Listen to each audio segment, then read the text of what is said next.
Hi, I'm Sean Yu. This is Crash Course Biology, and in this episode, we are going to be talking about species interactions, more specifically, community structures, mutualism, communalism, and your favorite, competition.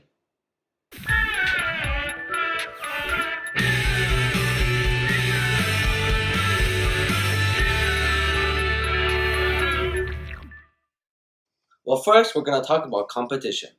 Competition is simply the force that drives nature. Mr. Yu, is this competition thing you're talking about the thing we have in school where everyone tries to get an A plus but fails? Well, not really. You see, competition is really the result when two different species share the same limited resource. Oftentimes, the species that is more capable or more efficient at capturing the resource prevails at the end. For example, cookies. Everyone loves cookies, right? Well, when you place a cookie in front of me and my sister, we both grab for it and compete for it. This is called competition. However, due to my stronger strength, I am able to grab the cookie away from her. This is an example of how the species that is more capable or more efficient at grabbing the resource prevails at the end. There were many studies done by scientists on competition. One notable scientist was G.F. Kaws. He was a Soviet ecologist who was the first to study competition in the laboratory. For the experiment, G.F. Gauss placed bacteria and food supply in the test tube and raised species of Paramecia separately and together in different combinations. When the species were grown separately, they both thrived well. However, when the two species were placed together, one species always died out because the other was a more effective predator of bacteria.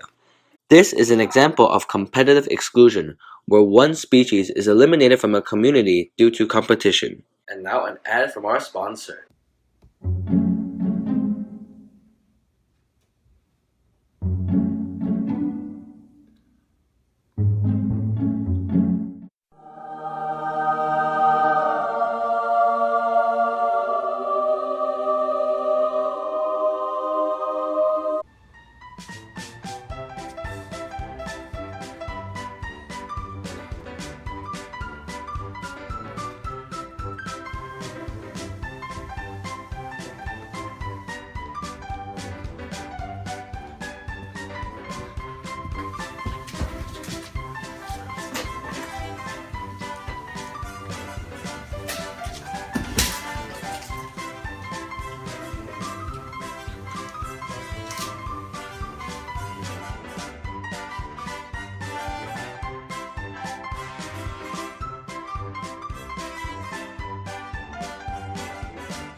Gotta love Gatorade, man. Give you all the energy you need for debunking competition.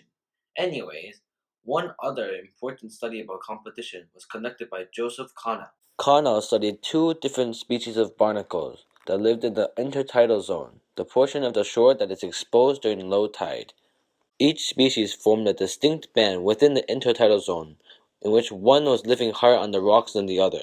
Carnell was able to demonstrate that this difference was caused partially by competition. So you might be wondering, what's the big fuss about competition? I mean, why are we talking about all these scientists and everything, and all these studies? Well, competition can really shape community structure. It is important to note that natural selection generally favors differences between potential competitors. These differences are greatest when the ranges of the potential competitors overlap. This phenomenon is called character displacement, and one great example is, of course, Darwin's finches. These finches feed on seeds, and birds with larger beaks can crack open and eat larger seeds, so beak size is a good indicator of diet. Two species of Darwin's finches were very similar to each other. On islands where only one of these species was found, the birds of the two species had the same beak. However, when both birds were found on the same island, the beaks were different sizes. The purpose of this is to allow them to feed on different sized seeds, which reduce competition. Hi, my name is Mr. Pan. I'm Mr. Yu's brother, and I'm here to cover him up for the biology crash course thing he was doing. Mr. Yu either went to the movie theater or he caught happy disease. Anyways, as Darwin noted, when species live together and fight for the same resource, competition is really intense. However, when similar species coexist, they tend to fight for different sections of the same resource. As a result, this is known as resource partitioning, and this causes reduction in the competition. Take the warblers, for example. They are similar species that live and eat the same food. However, due to the fact that the different species of warblers live in different sections of the trees, they tend to eat different insects due to the section of the tree they live in. And as a result, competition is reduced.